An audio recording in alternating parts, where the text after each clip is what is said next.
Nora was always worried about the future. She spent hours planning for things that didn't even exist yet. For example, she wrote out questions and answers for exams that didn't even have a set date. Sometimes, she would rehearse conversations in her mind, over and over again, that she might have one day with friends or teachers, but they never actually happened. And every time one of these predictions turned out to be useless, her anxiety only grew. One evening, as she was once again drowning in notebooks filled with endless plans and lists, her grandmother quietly entered the room. She looked at Nora with worried eyes and asked, "Nora, dear, why are you being so hard on yourself?" Nora sighed. "I'm scared of not being prepared. That's why I feel like I need to predict everything in advance." Her grandmother sat down beside her, took her hand, and after a long pause said, "Let me tell you a story. When I was young, our country was at war.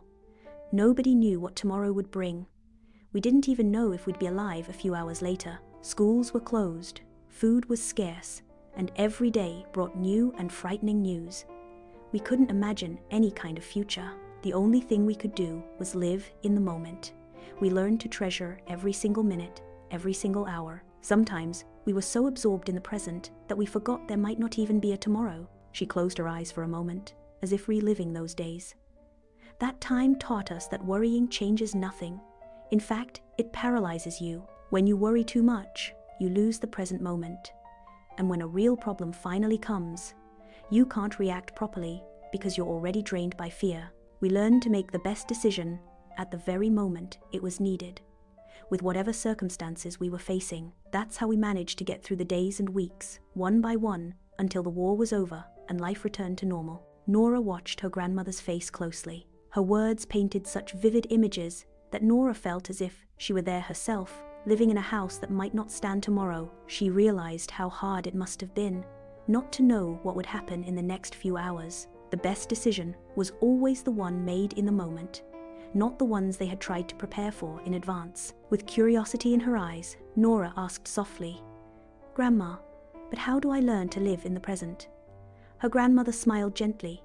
"With practice, my dear. When you drink a cup of tea, notice the warmth of it in your hands, the fragrance rising, the taste on your tongue.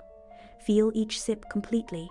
If you ever find yourself sitting in a corner of the house, lost in thoughts about the future, slowly bring your attention back to the present. Notice the light falling through the window onto the wall, the table, the chairs. Follow that light with your eyes. Little by little, step by step, you'll learn to be here in this very moment. And when you do, you'll discover how much more joy there is in life." She understood that overthinking changes nothing.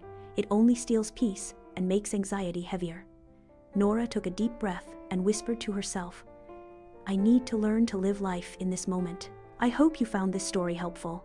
Thanks so much for your likes and for subscribing. It really means a lot.